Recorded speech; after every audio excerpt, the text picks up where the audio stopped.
Yes. Simple reason. It's an iconic industry. It's an American industry. We made it. We made it. Yes. Thank you. It's been a very interesting 2020. I've been in the fire service 16 years and never experienced anything like COVID. We had to change our whole tactics, the way we did our day-to-day. And now at a hurricane that just came in 2 weeks ago, and we were almost right on the eye. And I mean, we were doing things we never thought we'd be doing. Water rescues with masks on, having to worry about COVID. It was interesting. How's your family doing? Well, I'm a single dad. I have a almost 5-year-old who's in my world. And I'm very lucky that my parents are retired. My mom actually retired right after my daughter was born to help us with her. And she was so looking forward to pre-K, lucky that my school, like she says.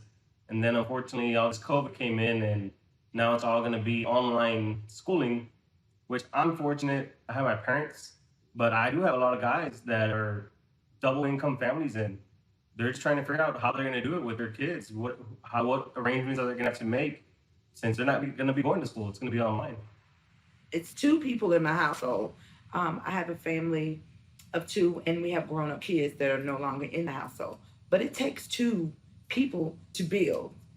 We have an ongoing goal of a 5-year goal of buying a house in the next 5 years. So hopefully we'll save.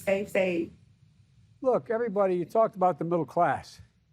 The fact is that the way middle class people generate wealth overwhelmingly is building up equity in their home. And that's what gets passed on from one generation to the next, the equity in a home. You know, the middle class is continuously taking hits, and one of the reasons why we're on this call is we realize how important it is to have you in the White House. We need a comprehensive energy policy for renewable resources, which I know you have one. And if we're going to build the middle class, it's about the jobs. The future really rests on investment. We're going to be investing $2 trillion in infrastructure, ports, bridges, highways, making sure that we have access to do things that really make a difference, like what you're doing at solar facility outside of Harrisburg. You know, I'm a Scranton boy. You know, central Pennsylvania is okay, but, you know, northeast. So keep the faith, guys. Right. Okay? Thank you, sir. Thank you so thank much. you. No, We American workers can appreciate count on you. you.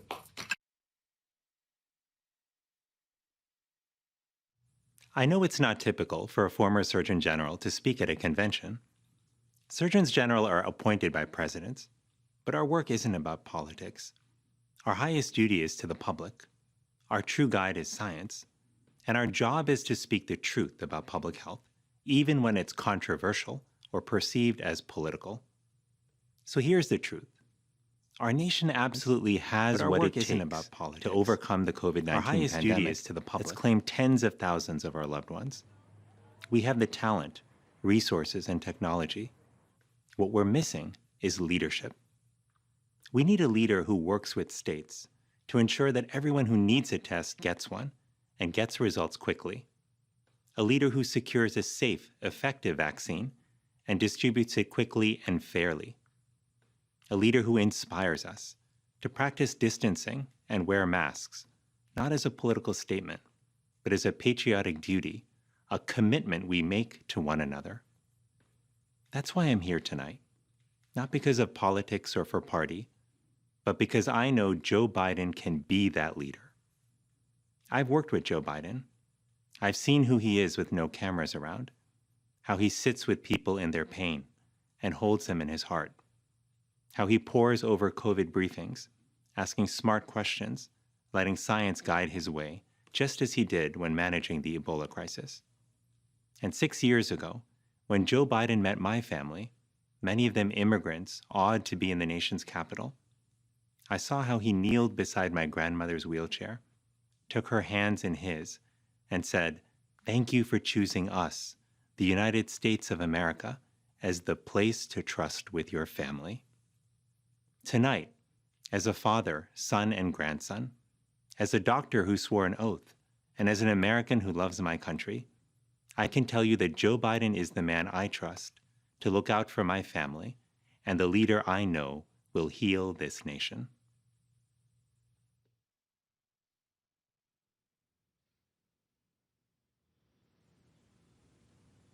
Hi, I'm Senator Tammy Baldwin. When I was 9 years old, I got sick, really sick. I was hospitalized, but since my grandparents were the ones raising me and our family's health plan didn't cover grandkids, they were forced to pay out of pocket for my 3-month hospital stay. I got better, but the insurance companies didn't. They refused to cover me at any cost because I was marked child with a pre-existing condition. We all have stories like this, stories about a time when the system was rigged against us, when we were counted out, left out, pushed out. Just think of what we've heard these past 4 days. Healthcare professionals who don't have the protective gear they need, young people whose asthma will get worse as our air quality does, workers who are afraid of losing their jobs. Each story begs this simple, fundamental question, a question that gets to the heart of the choice in this election. What kind of country do we want to be? Do we want to be a country where millionaires get to dodge taxes, or one where working families get a break? Do we want to be a country where medical bills bury people in debt, or one where health care is affordable for all, or where tens of thousands of people die from a virus, or where the American dream lives? I think we know the answer to that fundamental question, because most of us want the same things: good schools in our neighborhoods, racial justice, the freedom to love who we want, dignity in our work, and an economy where small businesses and working families thrive. And over the past months, we've added another to that list: a nation free from COVID. That's why Joe Biden and Kamala Harris are the only answer in this election. Trust me, they are. You see, there's another part of my story, the part where I ran for office, the part where I served in Congress, the part where I worked with Joe Biden and Barack Obama to make sure kids and grandkids, if they're dependents, can stay on their parents' health insurance until they're 26. We got that done. And yes, it was a big effing deal. That's the America I know. That's the America I love. And that's the America we will be with Joe Biden and Kamala Harris in the White House. A nation that plans, a nation that builds, a nation that builds back. Say it with me there at home: a nation that builds back better.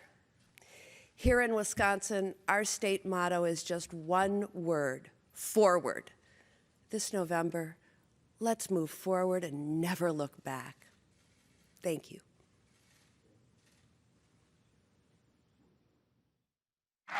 No other nation can match us if we step up. If we lead by the power of our example, not by the example of our power. The only thing that can tear America apart is America itself, and we cannot let that happen. If you want to help Joe and Kamala make sure that America stays strong and united, please go to joebiden.com and contribute anything that you possibly can.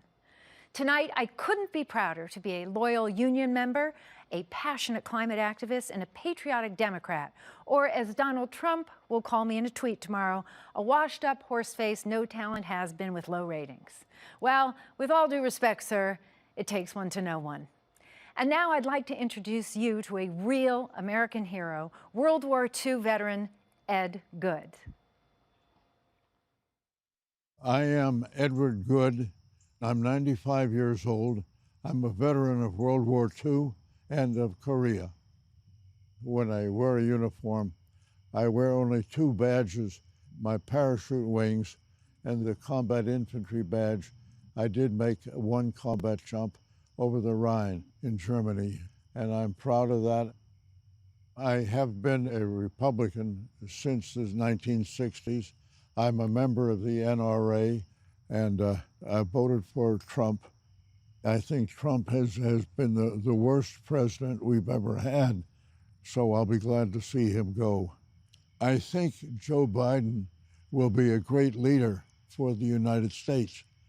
Like me, on the day of my jump into Germany, I think Joe Biden cares about doing his proper duty for the United States, and if he's elected, that's what he will do.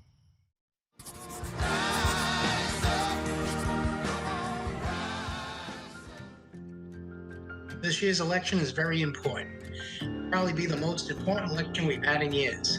I recommend strongly, based on the division in this country created by our current president, Donald Trump, we need to put somebody else in the White House that's going to bring us together. Now, let me just explain something. I've been a long-standing Republican for a long time, and I'm telling you, you got to vote for Joe Biden. You have to. I don't think we can deal with the type of person we have in the White House any longer. So it's up to you, America, and me, because in this election, I'm voting for Joe. I'm absolutely sure he's going to help us bring this country together once again.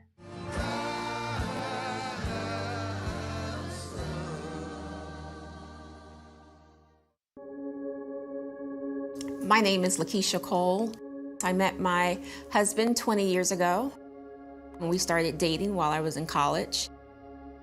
Once I graduated from college, we eloped. 2 weeks after that, he deployed. This is what I wanted to do. You know, you love this country. Are you willing to do the hard work it takes to maintain it? What was supposed to be a 6-month deployment actually turned into 11 months. There was nothing really to prepare me as a new military spouse on how to deal with the stress. When people get married, they expect to grow old with each other. With multiple combat tours, there's no guarantee of any of those things. They're just a long laundry list of uncertainties that we have to juggle. You know, Joe has always cared about military families. They've been through so much. When I went to Iraq, one of the generals said, you know, I want to share this story with you. In his daughter's class, it was a Christmas program, and they were playing the Ave Maria. And one of the little girls burst into tears. And the teacher ran over and said, "What's the matter? What's the matter?" And she said, "That's the song they played at my daddy's funeral. He died in the war." The teacher had no idea that that little girl's father had fought in the war and had died. And that night I said to my staff, I'm a teacher. We can do better. We've got to do better to help our military kids. The Bidens have a track record of helping military families, and we've seen it with their work that they've done with joining forces and how they were able to, you know, rally a country behind us. Men and women we send to war to defend our nation, care for them and their families while they're gone, and care for them and their families when they come home. It was the very first time that I, as a military spouse, felt like someone was listening to us and someone cared. It's not just the service member who serves, the entire family serves as well. Joe said we have one sacred obligation to take care of our military members. During this pandemic, for sure, so many veterans have lost their jobs. So many military spouses have lost their jobs. That's one of the things that will be a priority in a Biden administration. We will make sure that all Americans have health care, employment, the things that families need to thrive. When people show you who they are, believe them the first time, and we know exactly who Joe is. He is the best candidate for America, not just for our families, but for all families.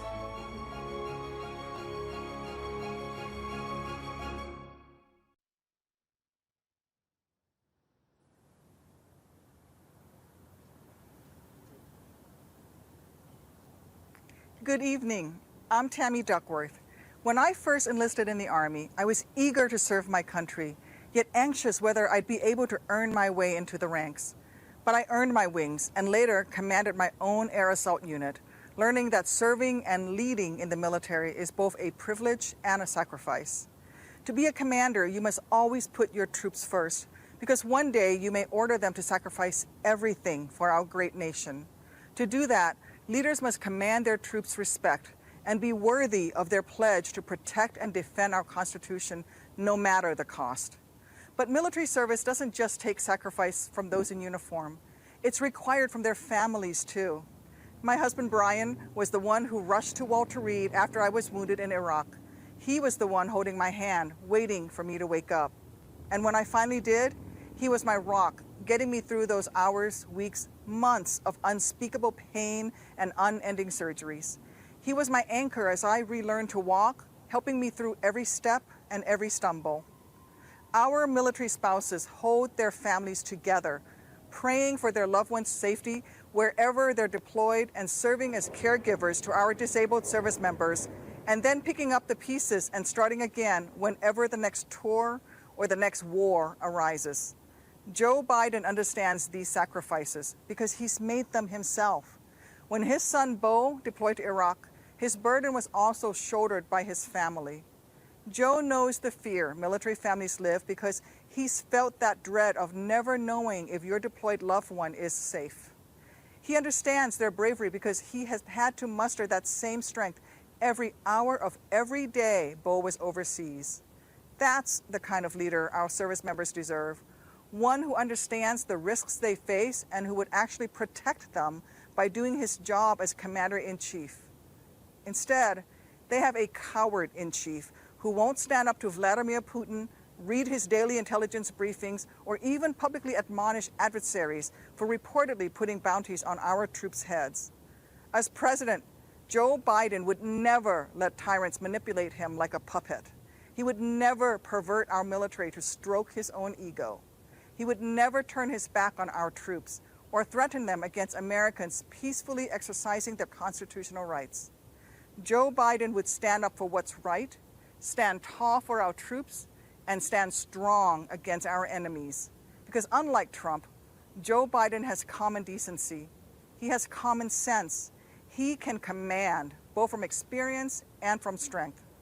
Donald Trump doesn't deserve to call himself commander-in-chief for another 4 minutes, let alone another 4 years. Our troops deserve better. Our country deserves better. If you agree, text MORE to 30330 to elect Joe Biden, a leader who actually cares enough about America to lead.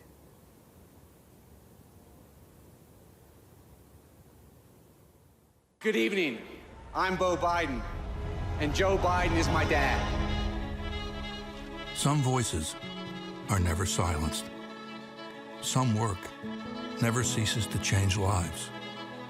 Some people never stop inspiring, even after they're gone.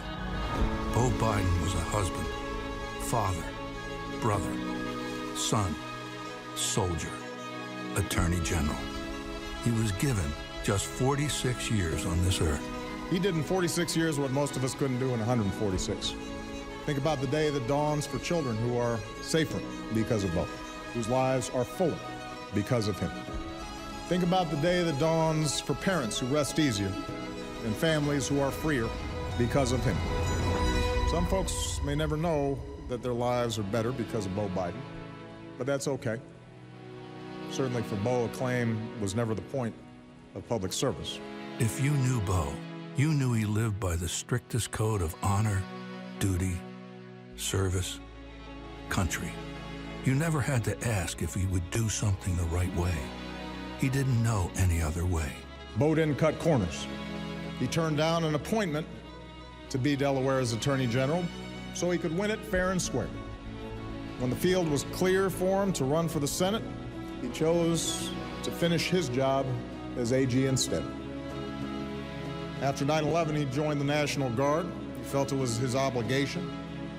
He did his duty to his country and deployed to Iraq. Beau Biden served his country in battle. He prosecuted one of the worst child predators in American history.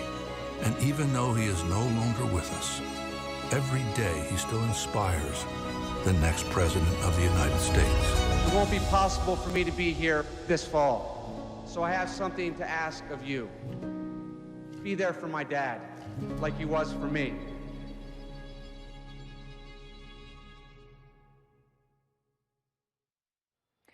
A couple of years ago, I was diagnosed with cancer, and I was absolutely terrified.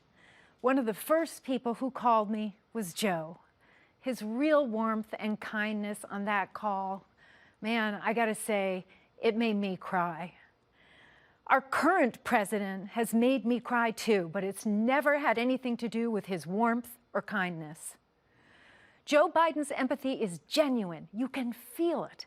That's why President Obama asked Joe to head up the cancer moonshot. President Obama knows what we all know. Joe Biden understands suffering and loss and sacrifice.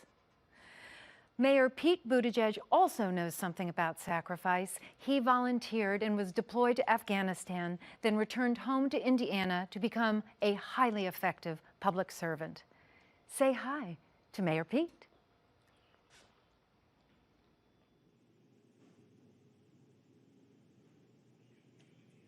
Good evening. Beau Biden lived a life of service, in office and in uniform.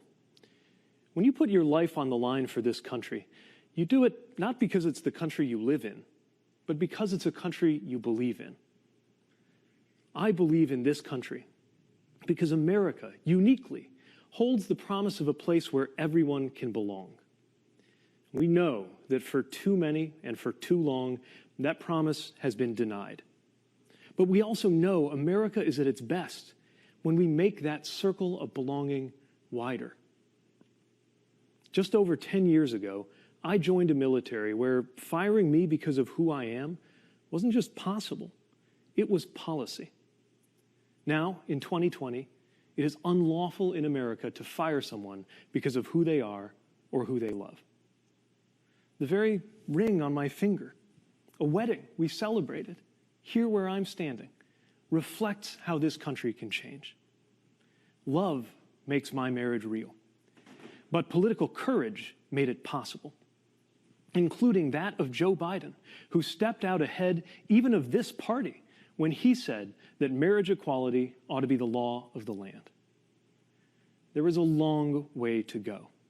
But if this much can change between 2010 and 2020, imagine what could change between now and 2030. Imagine what we could achieve, this coalition we are building this very season, gathering progressives and moderates, independents, and even what I like to call future former Republicans, standing for an America where everyone belongs. Joe Biden is right. This is a contest for the soul of the nation. And to me, that contest is not between good Americans and evil Americans. It's the struggle to call out what is good in every American. It's up to us. Will America be a place where faith is about healing and not exclusion? Can we become a country that lives up to the truth that Black lives matter? Will we handle questions of science and medicine by turning to scientists and doctors? Will we see to it that no one who works full-time can live in poverty? I trust Joe Biden and Kamala Harris to guide us toward that better future because I've seen up close their empathy and their capacity, just as I've seen my fellow Americans' capacity to support and include one another in new ways and do better by the promise of America. The day I was born, the idea of an out candidate seeking any federal office at all was laughable. Yet earlier this year, I campaigned for the presidency, often with my husband Chasten at my side, winning delegates to this very convention. Now I come to this convention proudly supporting Joe Biden and Kamala Harris, joining fellow Democrats who were squaring off in competition just a few months ago. A number of us recently got together to talk about the Joe we know. Hi, I'm Cory Booker. Welcome to everybody at home. I am very excited to present to you a group of people that ran in the 2020 Democratic primary against Joe Biden. You could think of this sort of like Survivor on the out interviews of all the people that got voted off the island. Bernie, don't you laugh, because I got questions for you like, why does my girlfriend like you more than she likes me? But let's move she's on. smarter than you, and that's the obvious answer, right? Hey, I'm curious because Senator Sanders and Senator Klobuchar, you actually served with Joe Biden in the Senate. I'm wondering if you have any memories of what he was like as a colleague in the Senate. Well, I remember one night when I was giving one of those floor speeches, and Corey, you know what this is like. No one was there. No one was watching. I was all alone, and I gave my speech with much vigor to a completely empty chamber. And I walked out of there, and I thought, I wonder if my mom was even watching this on C-SPAN. And at that moment, the cell phone rings, and I actually thought maybe my mom was watching it on C-SPAN. And you know who it was? It was Joe Biden. And that kind of goes to not only his kindness for calling me and being a mentor, but it also goes to how much he cares about our government and what people are saying, and that even when he's at home at night, he's watching and he cares. But Amy, we all want to know, did your mother watch the speech? I know. You remember the steak fry when we were waiting to go on? It worked out to where I was there the same time he was. And he pulled me aside at one point and he pointed to somebody who we both knew who was working on my campaign, but he'd known from before, and let me know that was somebody who'd gone through a family tragedy that Joe somehow knew about, and just thought it was important for me to know that about someone who was working with me. And I thought, over time I realized that was just basic to who he is, but that always stuck with me. Elizabeth, do you have any remembrances as well? I think the day I saw Joe the clearest was on the 1-year anniversary of the Boston Marathon bombing. And everyone, of course, was enormously honored to have the vice president here. But at some point in that speech, he shifted to the parent who had lost a child, to the man who had lost a wife, to someone who had experienced loss very personally. And he spoke to each of the families from the heart. That's phenomenal. I want to ask, what gets you excited about this idea of the inclusion of big ideas from all over the party into the future, into the next administration? The magic of Joe Biden is that everything he does becomes the new reasonable. If he comes with an ambitious plan to address climate change, all of a sudden, everyone's going to follow his lead. You can see it with him choosing Kamala, too. He wants to build the best team. Let's do it together. That's how we're going to rebuild this country. Corey, I'm so optimistic about our country right now, despite some very dark days for a lot of our fellow Americans, in large part because of what young people are doing right now.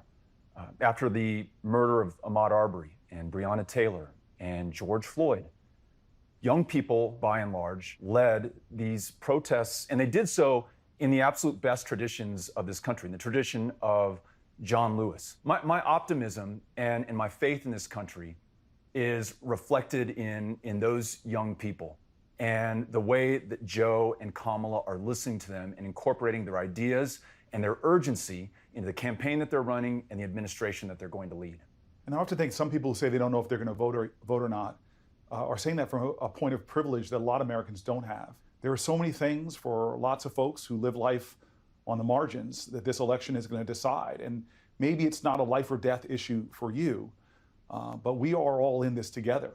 Absolutely. Corey, what I would say is that this is clearly the most important election in the modern history of this country. And Joe Biden, you have a human being who is empathetic, who is honest, who is decent. And at this particular moment in American history, my God, that is something that this country absolutely needs.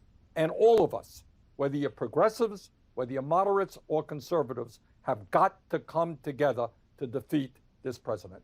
Thanks for that, Bernie. I want to thank you all for joining us for this segment. I mean this sincerely. It was an honor to run against you. And it is even a greater honor to stand with you in support of Joe Biden and Kamala Harris. Good evening. I've never been much for partisan politics. I've supported Democrats, Republicans, and independents. Hell, I've actually been a Democrat, Republican, and independent. all about people.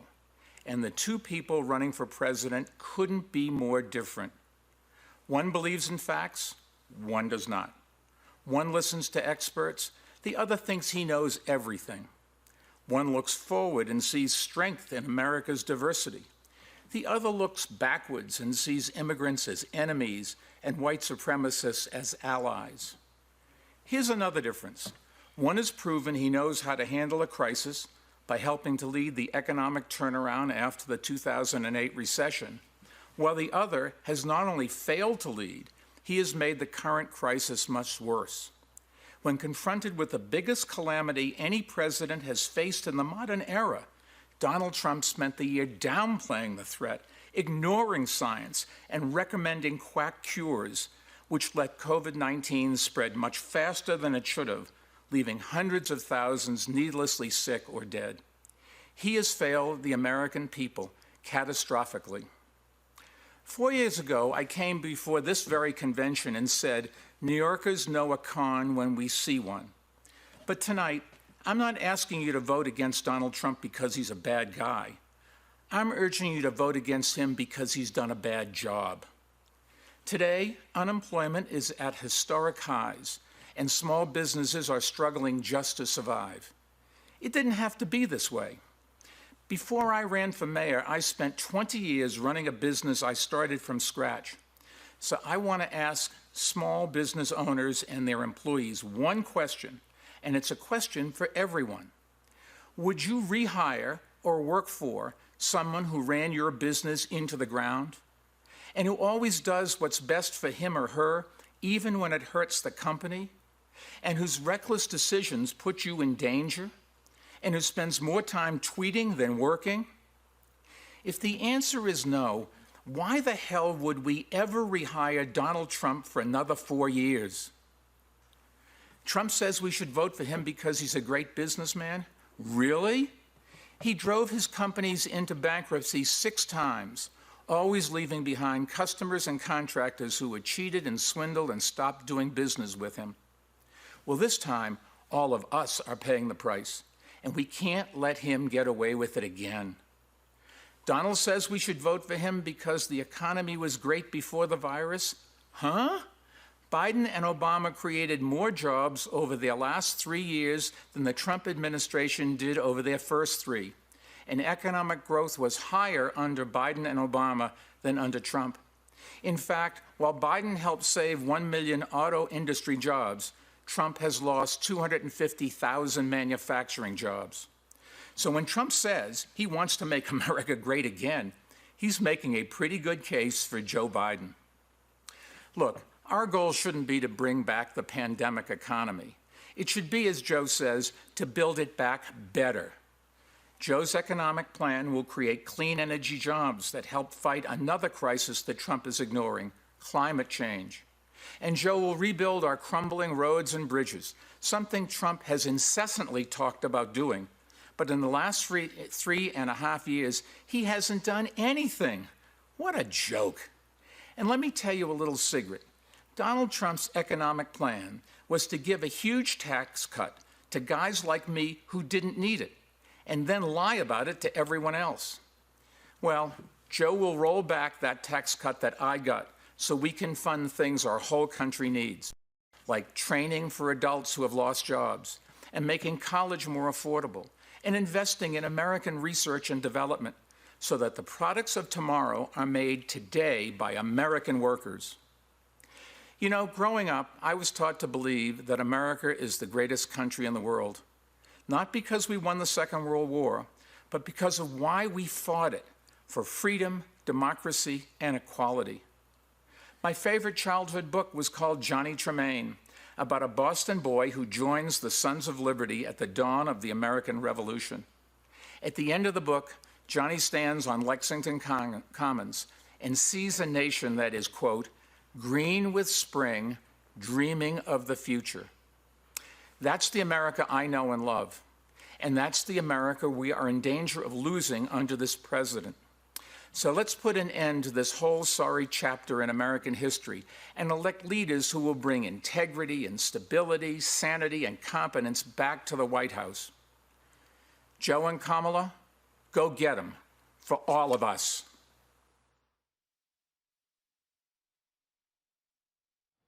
We can help you find the best and safest way to vote in your state. Simply text VOTE to 30330 to learn more. 30330, it's actually not that hard to remember. Watch. Person, woman, man, camera, TV, 30330. Anyone can do it.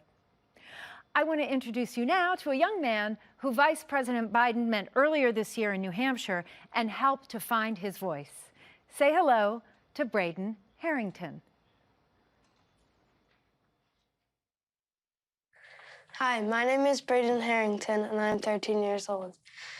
And without Joe Biden, I wouldn't be talking to you today. About a few months ago, I met him in New Hampshire.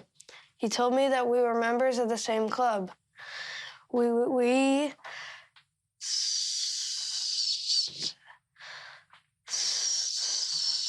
stutter. It was really amazing to hear that someone like me became vice president. He told me about a book of poems by Yeats he would read out loud to practice. He showed me how he marks his addresses to make them easier to say out loud. So I did the same thing today.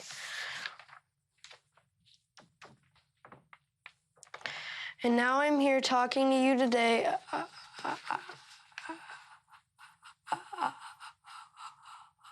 about the future, about our future. My family often says when the world feels better before talking about something normal, like going to the movies. We all want the world to feel better. We need the world to feel better. I'm just a regular kid, and in a short amount of time, Joe Biden made me more confident about something that's bothered me my whole life. Joe Biden cared. Imagine what he could do for all of us. Kids like me are counting on you to elect someone we can all look up to. Someone who cares. Someone who will make our country and the world feel better. We're counting on you to elect Joe Biden.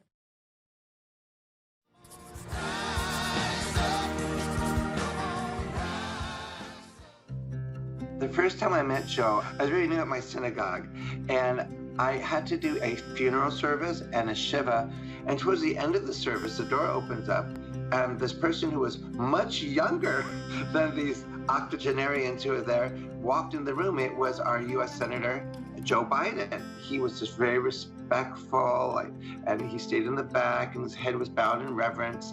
And at the end, I said, Senator Biden, why are you here? Because how does a nice Irish Catholic boy know from Shiva? And what he said was just so lovely. He said, this dear lady gave $18 to my campaign from the very first time I started in 1972. So he wanted to show his respects by saying thank you. And that just blew me away.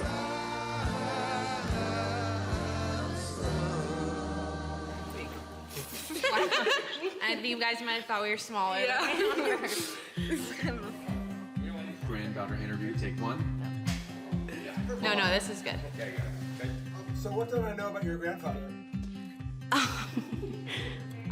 He's always eating ice cream. Usually it's like vanilla with chocolate sprinkles. Vanilla on a regular night. No, chocolate chip in it. Chocolate and the Breyers that have half chocolate and half vanilla. He likes ice cream in hidden ways. Yeah. Eating it like in the freezer so that he eats my it grandma facing doesn't the freezer. see. He like hides it. How often does he call you? Like every day. Yeah, every day. Like if we don't talk to him for like a day, He'll ask what's wrong. Yeah, he'll think we're like not a lot. He always calls with the same energy, even after he's just done 15 interviews in a row. Hi, Pop. I was just talking about you. I don't necessarily pick up every day, but I have a lot of voicemails. He will pick up our calls no matter where he is. He'd be like on stage giving a speech, and we'd call him and he'd be like, "What's wrong? Is everything good?" And we'd be like, Just no. calling to check in. Yeah. What does the word family mean to you? It's a lot of time together. It's like Yeah, I don't we've really know many we've of grown it. up together. He's made sure that every single tradition, every holiday, we're all together. I don't think that there's been any decision, no matter how big or small, that we haven't decided as a family. Pop told us that this election would be totally different from any other election ever. He was worried how it would affect his kids. Whether or not we wanted to go through another campaign and be scrutinized by the press. There had been talks of a big meeting coming. It's normally called by the parents, I would say, but this time it was called by me. I came down from Penn, and Maisie came up from DC, and my cousins lived down the road. He thought we were calling a meeting sort of to like discuss, you know, whether or not we wanted him to, but really we were calling it to be like, get in that race, hurry up. We just knew that he had to run, and we weren't gonna take no as an answer. At the end of the day, I think we're all very happy we had that meeting. All right, well, when you get back there, give me a call to tell me how the whole thing went, okay? Okay, I will. I love you, baby. I love you too. We want to ensure that our kids live in a nation that is safe, happy, healthy, and fair. And so this election... We're voting for Joe Biden. Let's have a conversation with these kids. Let's do it. So, let's jump right in, shall we? What does jump in mean? Go for it. Mommy, I can't be quiet. Why? I don't want you to be quiet. You deserve to speak and say whatever it is that comes to your mind in this moment right now. Every election is important. This upcoming election is especially important. One, because the social injustices right now, racial inequality, but also because we have children. Excuse me, Mommy? Yes. I need to go to the bathroom. Okay. You want to go right now? Do you know where the president lives? In the White House, Washington, D.C. Do you know what the president's job is? To tell what happened to the world? That's good. That's a good one. Keep the environment safe. That is correct. As we say, that is. If you could create the ideal person to lead this country, what characteristics would that person have? A very kind personality. What would you like to see taken care of? I would like to see them taking care of the earth and the people. So, girls, it is 2020 and the election is coming up in November. Do you know who is running for president? Joe Biden. Yeah. And... Exactly, that's it. This video's over. What would you say if you knew that Joe Biden was going to have a woman as his vice president? Surprised, like happy. Why? There's like not a lot of like women like being president and helping alongside the president. Mm-hmm. How important do you think your faith is in the way that you live your life? Really big, because I'm grateful for all the things that I have and that I love my family. And with that said, everyone, we really thank you, one, for listening to this very candid conversation with our daughters. And we just want to encourage you to truly do your research, think about your own homes and what you'd like to see projected out into the world in the right direction is making sure that you vote this election for Biden. Whatever you do, please vote. Every vote counts. Just remember that. You gonna dance out? Here's the big question. How much of your time and energy are you willing to devote to elect Joe Biden? Here's my answer. I'm going all in. Look, elections can break your heart, but sometimes they can make you sing from the mountaintops. And this year, we're gonna sing. This year, we're going to elect a president who's honest, experienced, and intelligent. A president who actually believes in the rule of law, who will restore dignity and normalcy to the White House and the soul of this nation. And boy, won't that be something? One of my favorite things Joe Biden says is that you can succeed in life without sacrificing your ideals or your commitment to family. So, who better to introduce our nominee, Joe Biden, than his children? I'm Hunter Biden. And I'm Ashley Biden. Joe Biden is our dad. And Beau is our brother. We want to tell you what kind of president our dad will be. He will be tough. And honest. Caring and principled. He'll listen. He'll be there when you need him. He'll tell you the truth even when you don't want to hear it. He'll never let you down. He'll be rock steady. The strongest shoulder you can ever lean on. He'll beam with pride every time you succeed. He'll make your grandkids feel that what they've got to say matters. He'll treat everyone with respect, no matter who you are. He'll get up no matter how many times he's been knocked down. He'll be the worst enemy any bully ever saw. He'll be the best friend you've ever had. He'll love you with all of his heart. And if you give him your cell phone number, he's going to call it. How do we know? Because he's been that way our whole lives. He's been a great father. And we think he'll be a great president. Beau isn't with us any longer. But he is still very much alive in our hearts. And we can still hear his strong voice. Just like it was yesterday. Just like it was yesterday. In 2008 and 2012, he introduced our dad at those conventions. And if he was here, we're pretty sure we'd know what he'd say. So before we show you a film about our dad's journey, we wanted to give Beau the last word. Beau? Beau, take it away. In moments both public and private, he's the father I've always known, the grandfather my children love and adore, my father, my hero, Joe Biden.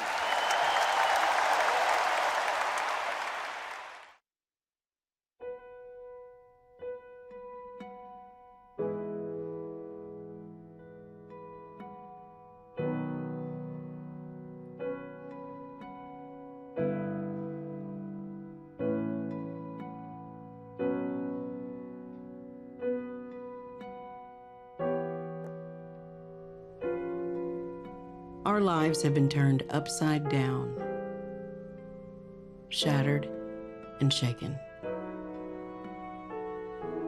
But the American story has had moments like this before. And he was there, answering the call. When we came into office in 2009, we were going through what was then the worst financial and economic crisis since the Great Depression. The economy was hemorrhaging hundreds of thousands of jobs a week. People were losing their homes to foreclosure. The financial system was in tatters. Auto sales had dropped to near zero levels. The auto companies faced bankruptcy, and many said, let them fail. But Joe remembered his father and what it meant to lose a job.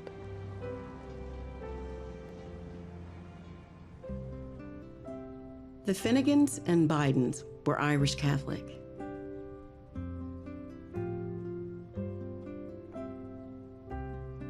Joe was their first. And then his sister Valerie. From the moment I opened my eyes, my big brother was there. The thing that was most important was family and family and family. As the post-war boom faded, Joe's father struggled to find work in Scranton. But 140 miles south, there was a job cleaning boilers in Wilmington. There was a long stairway up to the second floor. Dad went up to Joey in our bedroom and saying, Joey, you gotta be a big boy. For the first time, Joe saw the heavy burden on a father. And it was a lesson he would never forget. The job is a lot more than a paycheck. It's about dignity. The country was losing tens of thousands of jobs a day, and they needed 3 votes to pass the economic rescue package. Joe Biden was handled the task of going to get those 3 Republican votes. Joe returned to the place where he had been so effective. Passionate argument, sympathetic listening, a willingness to make adjustments and accommodations to bring people on board. When the law finally passed, the president tapped his partner to run the program. Joe tracked every dollar, calling mayors and governors. Talking to them on the phone, one-on-one. He gave all of them his cell phone. And I watched him bring his heart to that job. It matters that you have in your mind the family that you're trying to reach, the neighborhood that you're trying to reach, the people whose lives are affected by what you do. The skills that had made him so effective had not come easy. When he entered school, there was a problem. Joe had a stutter. And it's mortifying. It allows that child to become an object of ridicule. When his teacher mimicked him and Joe ran home from school, his mother drove him back. Did you say to my son, Mr. Biden? The nun said, I was just trying to make a point. My mother stood up, all 5'2" of her. If you ever talk to my son like that again, I'll come back and rip that damn bonnet off your head. Do you understand me? Joey, go back to class. Joe resolved to overcome his stutter. Some letters are harder than others.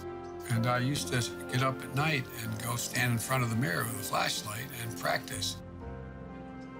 She'd make me look her in the eye. Look at me.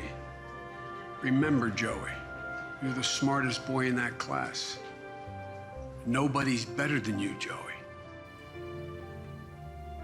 From having to deal with stuttering, it gave me insight into other people's pain, other people's suffering.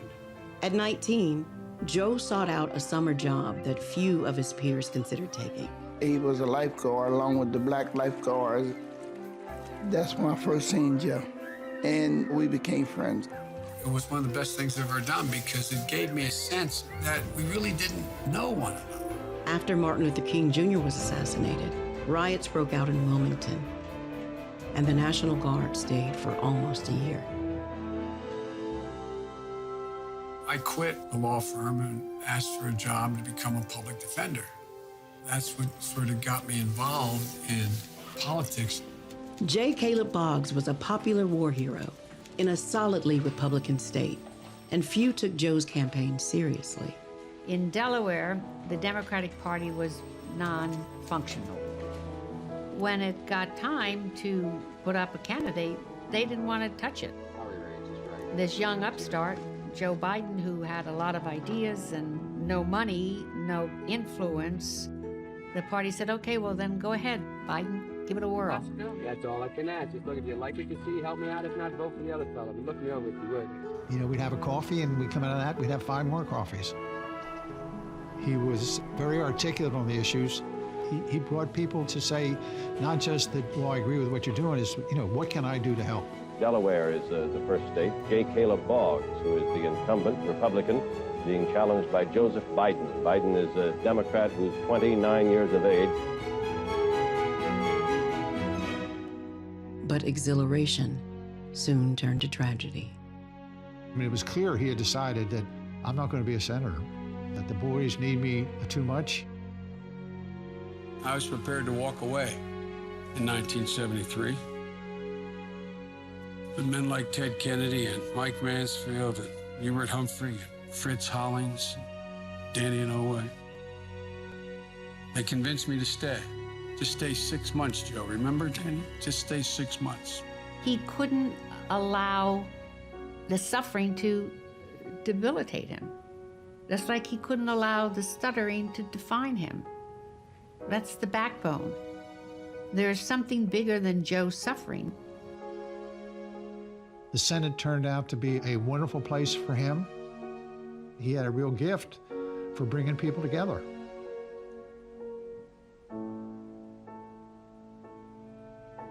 The three of them had a bond that was forged in sorrow and expanded into joy when Jill entered. They had built this beautiful family, this circle of trust. And then the extra gift of Ashley. Growing up, it was full of adventure, laughter. We do everything as a family. and we've always done everything as a family. He was always a good, loving father. I mean, there's nothing more important to Joe than his children. It's hard to explain how ever-present he was in our lives. You don't have to guess what my dad believes. A great benefit of being my father is that he doesn't have to contort himself into different people at different times. Bo was going to do fine things. I mean, he had it all. And then he got sick. The whole world tilted, and it felt like we were all falling off. Once again, Joe faced the unimaginable.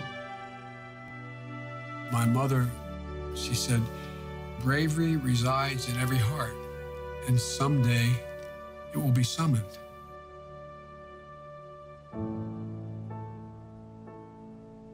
The way he survived losing my mom and my sister, and then losing my brother, is understanding that you have to have purpose.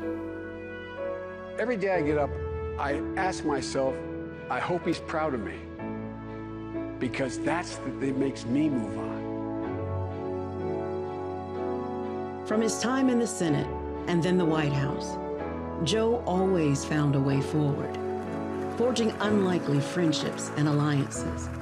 And time after time, he made progress possible, and always holding in his heart the struggles of his family and every family, always fighting to make his country whole.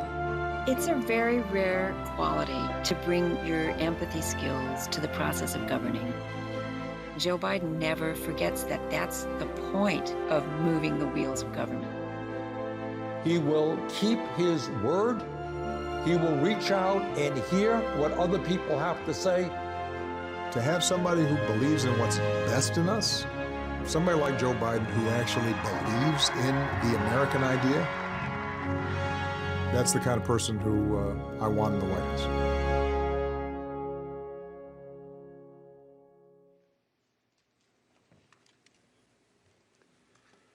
Good evening.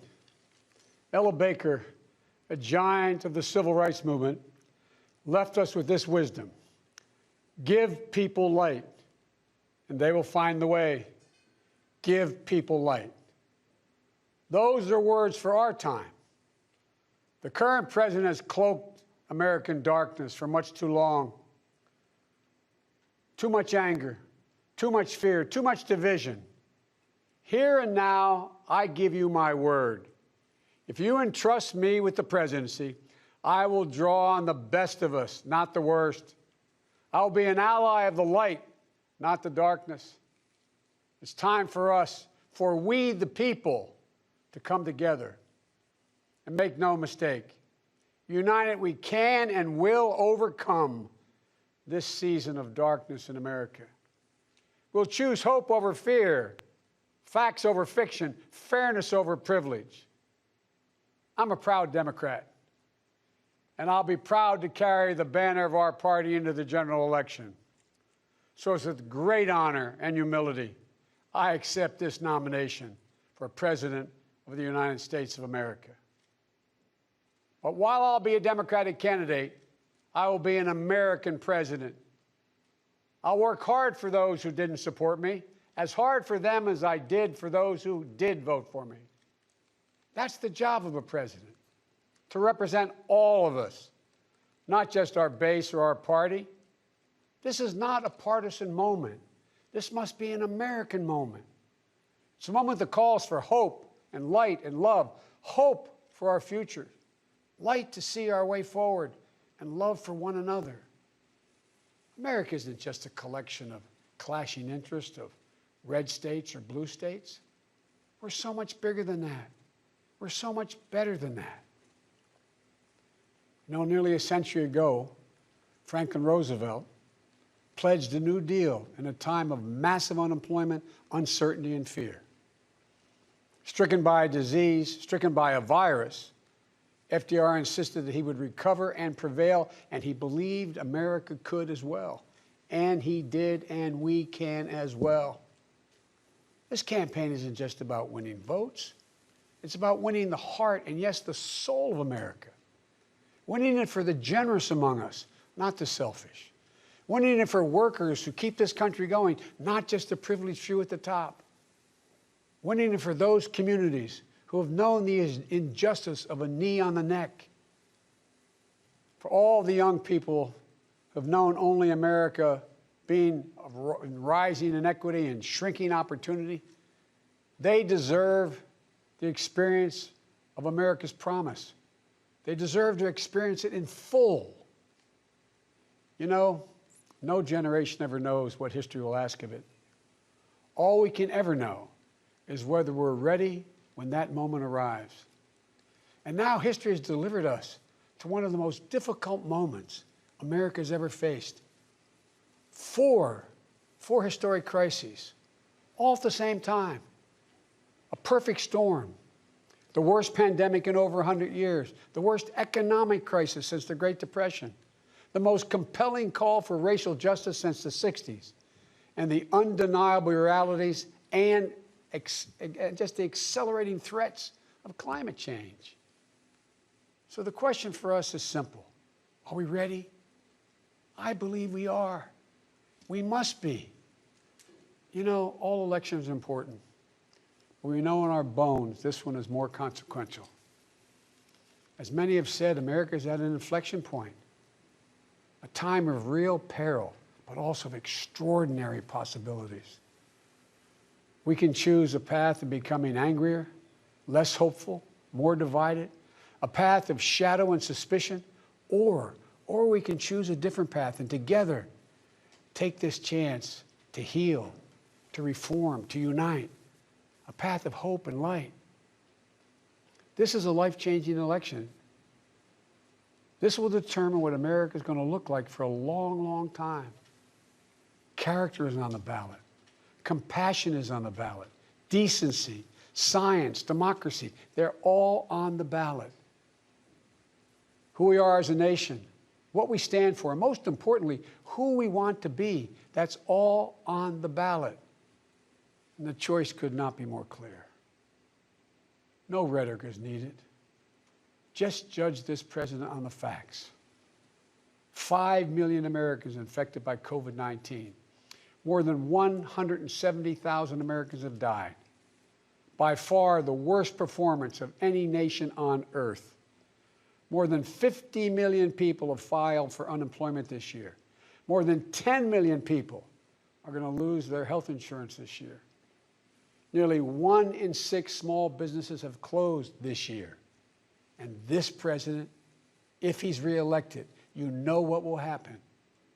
Cases and deaths will remain far too high. More mom and pop businesses will close their doors, and this time for good. Working families will struggle to get by. And yet the wealthiest 1% will get tens of billions of dollars in new tax breaks. And the assault on the Affordable Care Act will continue until it's destroyed, taking insurance away from more than 20 million people, including more than 15 million people on Medicaid, and getting rid of the protections that President Obama worked so hard to get passed for people who have 100 million more people who have pre-existing conditions.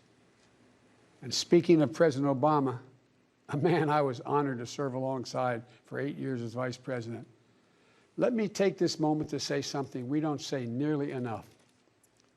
Thank you, Mr. President. You were a great president, a president our children could and did look up to. No one's going to say that about the current occupant of the White House. What we know about this president is if he's given 4 more years, he'll be what he's been for the last 4 years. A president who takes no responsibility, refuses to lead, blames others, cozies up to dictators, and fans the flames of hate and division. He'll wake up every day believing the job is all about him, never about you. Is that the American you want for you, your family, your children? I see a different America, one that's generous and strong, selfless and humble. It's an America we can rebuild together. As president, the first step I will take will be to get control of the virus that has ruined so many lives. because I understand something this president hasn't from the beginning. We will never get our economy back on track. We will never get our kids safely back in schools. We'll never have our lives back until we deal with this virus. The tragedy of where we are today is it didn't have to be this bad. Just look around. It's not this bad in Canada or Europe or Japan or almost anywhere else in the world. And the president keeps telling us the virus is going to disappear. He keeps waiting for a miracle.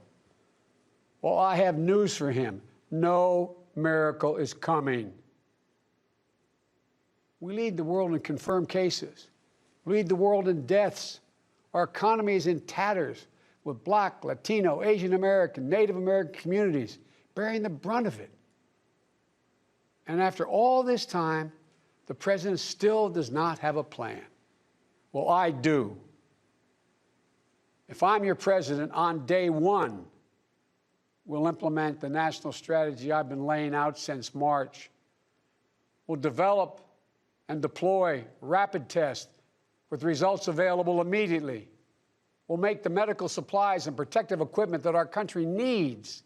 And we'll make them here in America, so we will never again be at the mercy of China or other foreign countries in order to protect our own people. We'll make sure our schools have the resources they need to be open, safe, and effective. We'll put politics aside. We'll take the muzzle off our experts so the public gets the information they need and deserve. Honest, unvarnished truth. They can handle it. We'll have a national mandate to wear masks, not as a burden, but as a patriotic duty to protect one another. In short, we'll do what we should have done from the very beginning. Our current president has failed in his most basic duty to the nation. He's failed to protect us. He's failed to protect America. And my fellow Americans, that is unforgivable. As president, I'll make you a promise. I'll protect America. I will defend us from every attack, seen and unseen, always, without exception, every time. Look, I understand. I understand how hard it is to have any hope right now. On this summer night, let me take a moment to speak to those of you who have lost the most. I have some idea how it feels to lose someone you love. I know that deep black hole that opens up in the middle of your chest and you feel like you're being sucked into it. I know how mean and cruel and unfair life can be sometimes. But I've learned two things. First, your loved one may have left this earth, but they'll never leave your heart. They'll always be with you. You'll always hear them. And second, I found the best way through pain and loss and grief is to find purpose.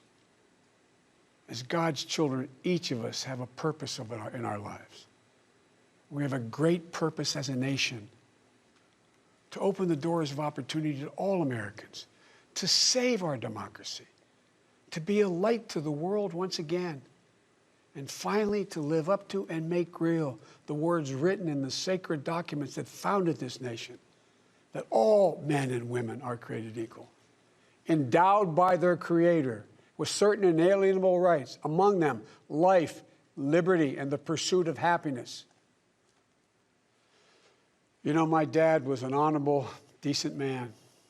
He got knocked down a few times pretty hard, but he always got back up. He worked hard, and he built a great middle-class life for our family. He used to say, Joey, I don't expect the government to solve my problems, but I sure in hell expect them to understand them. And then he'd say, Joey, a job is about a lot more than a paycheck. It's about your dignity. It's about respect. It's about your place in the community. It's about being able to look your kid in the eye and say, honey, it's going to be okay, and mean it. I've never forgotten those lessons. That's why my economic plan is all about jobs, dignity, respect, and community. Together we can and will rebuild our economy And when we do, we'll not only build back, we'll build back better. With modern roads, bridges, highways, broadband, ports and airports as a new foundation for economic growth, with pipes that transport clean water to every community, with 5 million new manufacturing and technology jobs, so the future is made in America. With a healthcare system that lowers premiums, deductibles, drug prices, by building on the Affordable Care Act he's trying to rip away. With an education system that trains our people for the best jobs of the 21st century. There's not a single thing American workers can't do. And where cost doesn't prevent young people from going to college and student debt doesn't crush them when they get out. With a child care and elder care system that makes it possible for parents to go to work and for the elderly to stay in their homes with dignity. With an immigration system that powers our economy and reflects our values. And with newly empowered labor unions. They're the ones that built the middle class. With equal pay for women, with rising wages, you can raise a child on, a family on. And yes, we're going to do more than praise our essential workers. We're finally going to pay them. Pay them. We can and we will deal with climate change. It's not only a crisis, it's an enormous opportunity. An opportunity for America to lead the world in clean energy and create millions of new, good-paying jobs in the process. And we can pay for these investments by ending loopholes, unnecessary loopholes, and the president's $1.3 trillion tax giveaway to the wealthiest 1% and the biggest, most profitable corporations, some of which do not pay any tax at all. Because we don't need a tax code that rewards wealth more than it rewards work. I'm not looking to punish anyone. Far from it. But it's long past time the wealthiest people and the biggest corporations in this country paid their fair share. And for our seniors, Social Security is a sacred obligation, a sacred promise made. They paid for. The current president is threatening to break that promise. He's proposing to eliminate a tax that pays for almost half the Social Security without any way of making up for that lost revenue, resulting in cuts. I will not let that happen. If I'm your president, we're going to protect Social Security and Medicare. You have my word. One of the most powerful voices we hear in the country today is from our young people. They're speaking to the inequity and injustice that has grown up in America. Economic injustice, racial injustice, environmental injustice. I hear their voices. If you listen, you can hear them too. And whether it's the existential threat posed by climate change, the daily fear of being gunned down in school, or the inability to get started in your first job, it will be the work of the next president to restore the promise of America to everyone. And I'm not going to have to do it alone, because I'll have a great vice president at my side. Senator Kamala Harris. She's a powerful voice for this nation. Her story is the American story.